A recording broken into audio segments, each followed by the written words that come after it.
देश की संसद में आदरणीय गृह मंत्री अमित शाह जी के वक्तव्य से अवगत पुनः कराना चाहती हूं। गृह मंत्रालय की ओर से मणिपुर में कानून व्यवस्था के संदर्भ में, आंतरिक सुरक्षा के संदर्भ में देश के माननीय गृह मंत्री जी दोनों सदनों में चर्चा के लिए तैयार हैं। हम अचंभित हैं कि विपक्ष मणिपुर पे चर्चा से भाग रही है। देश की जनता जनप्रतिनिधियों को संसद में चुनकर इस दायित्व के साथ लाती है कि गंभीर मुद्दों पर संवैधानिक और सुरक्षा और साथ ही साथ राष्ट्रीय मुद्दों पर हम संसद में चर्चा करें। भारतीय जनता पार्टी के कार्यकर्ता आज राष्ट्र को आश्वस्त करना चाहते हैं कि देश के गृह मंत्री दोनों सदनों में चर्चा के लिए तैयार हैं। प्रश्न ये उठता है कि विपक्ष मणिपुर से संबंधित घटनाओं पर चर्चा करने की बजाय उस चर्चा से संबंधित मंत्री द्वारा चर्चा से क्यों भाग रही है। I'll now leave the floor open for questions.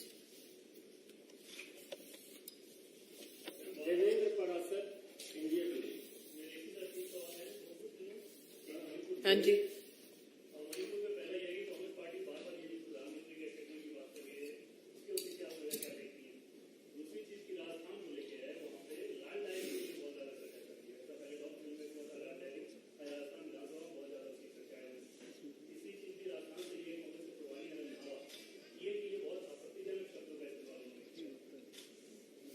आपके 3 प्रश्न हैं विविध विषयों पर। पहला प्रश्न कि कांग्रेस पार्टी क्यों माननीय प्रधानमंत्री जी पर अभद्र टिप्पणी कर रही है। कांग्रेस पार्टी और कांग्रेस पार्टी से संबंधित व्यक्ति ये सोच रखते हैं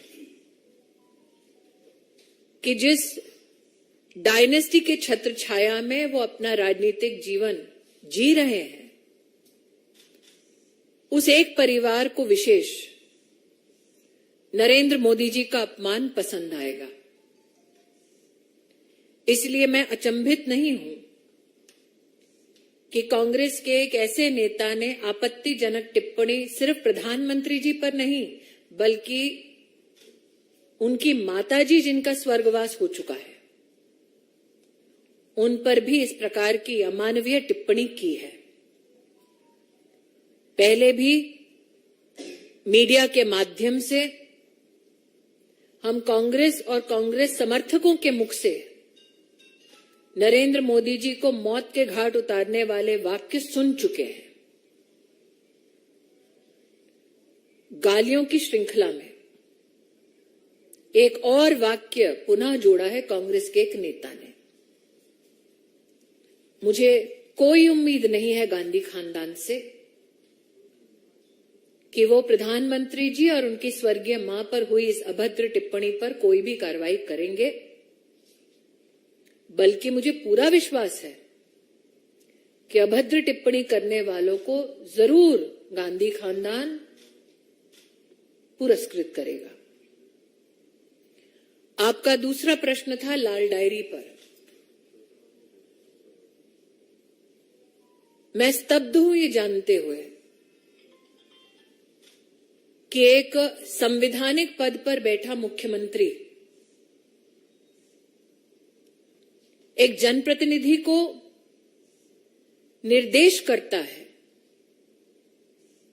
कि सेंट्रल एजेंसी की इन्वेस्टिगेशन में जाकर वो खलल दे और एविडेंस चुराकर भागे। एक, ये केस ऑब्स्ट्रक्शन ऑफ जस्टिस का है। दूसरा, डायरी लाल हो, पीली हो या हरी, अब ये साफ हो चुका है कि उस डायरी में लिप्त हैं कांग्रेस के काले कारनामे। आपका देवेंद्र जी एक और प्रश्न है, लेकिन अगर सारे प्रश्न आप पूछेंगे तो आपके बाकी साथियों के पास प्रश्न पूछने का समय बचेगा नहीं। यतीन्द्र, टीवी 18। जी,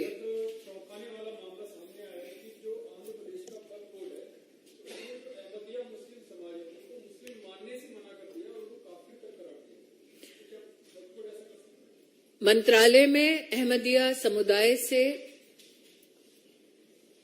निवेदन प्राप्त हुआ कि उन्हें एक राज्य के वक्फ बोर्ड ने काफिर घोषित कर दिया है।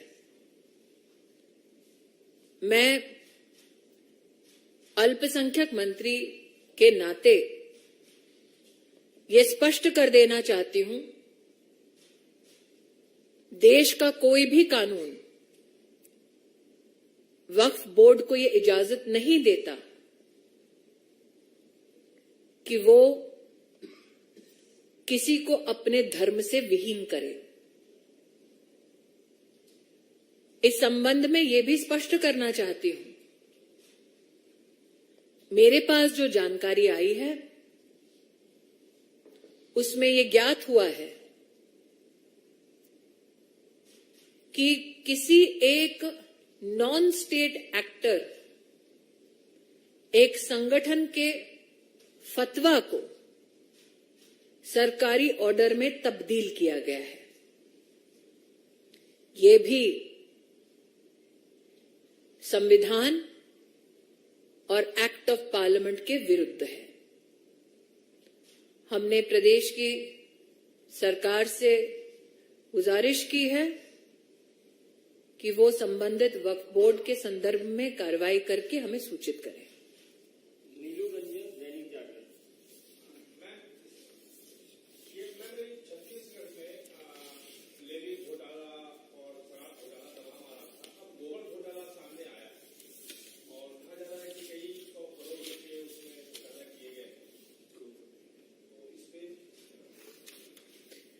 हाल ही का जो गठबंधन हुआ है विपक्ष का, वो गठबंधन इतना अनोखा कि अब कोई चारा खाता है, कोई गोबर। तो ये तो छत्तीसगढ़ की सरकार को स्पष्ट करना होगा कि हमने सुना था पहले शराब में घोटाला करते हैं, अब गोबर में भी करने लगे।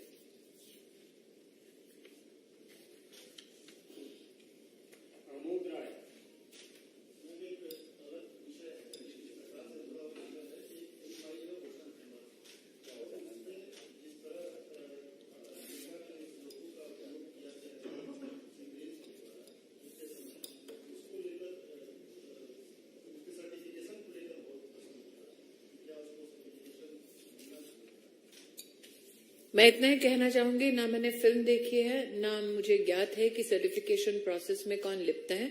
निश्चित रूप से सूचना और प्रसारण मंत्रालय इस पर न सिर्फ टिप्पणी कर सकता है बल्कि कार्रवाई भी।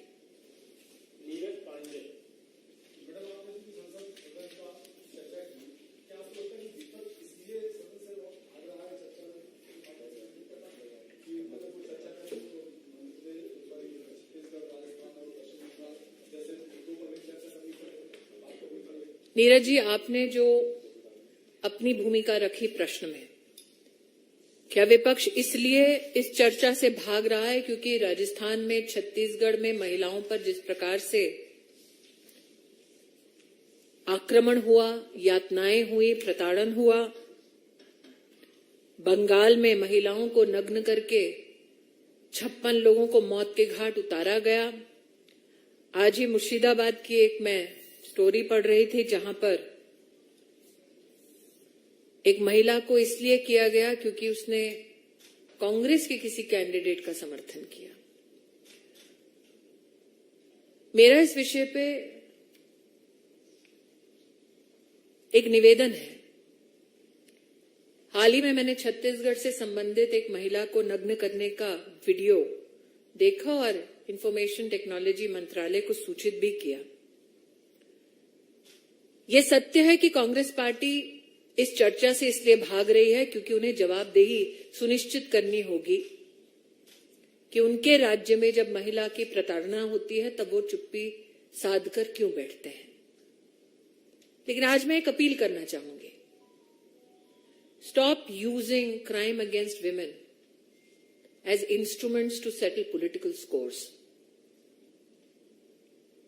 मैंने आईटी मिनिस्ट्री से भी निवेदन किया कि छत्तीसगढ़ की इस महिला के वीडियो के संदर्भ में सोशल मीडिया प्लेटफॉर्म से त्वरित रूप से चर्चा हो, क्योंकि जब महिला का इस प्रकार का वीडियो बार बार वायरल किया जाता है तो उस महिला को आप रीविक्टिमाइज करते हैं। तो सोशल मीडिया प्लेटफॉर्म से छत्तीसगढ़ का ये वीडियो आया है। मैंने अपील की है आईटी मिनिस्ट्री से कि उसको तुरंत हटवाया जाए ताकि महिला का रिविक्टिमाइजेशन ना हो।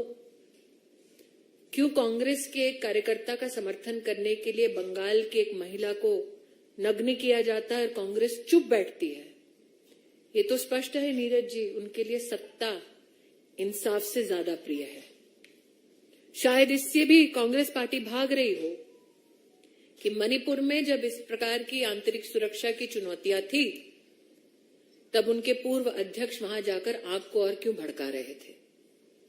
मैं तो पुनः अपील करूंगी कि इस सेंसिटिव मुद्दे पर आज गृह मंत्री जी ने स्पष्ट कहा कि आइए सदन में चर्चा कीजिए। वो सदन में चर्चा के लिए तैयार है। मैं पुनः कहती हूं कि मैं स्तब्ध हूं कि मणिपुर की सच्चाई से विपक्ष क्यों भाग रही है। ऐसा क्या है जो विपक्ष नहीं चाहती देश जाने।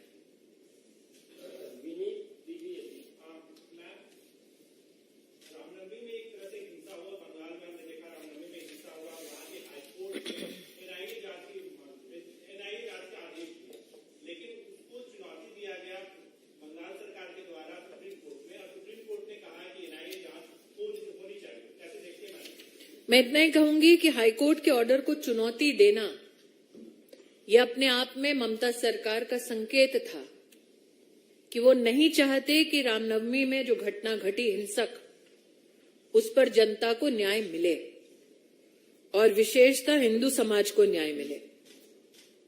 इसीलिए उनका सुप्रीम कोर्ट में हाईकोर्ट के ऑर्डर को चुनौती देना ये स्पष्ट संकेत है कि ममता जी नहीं चाहती कि ट्रांसपेरेंट जांच हो।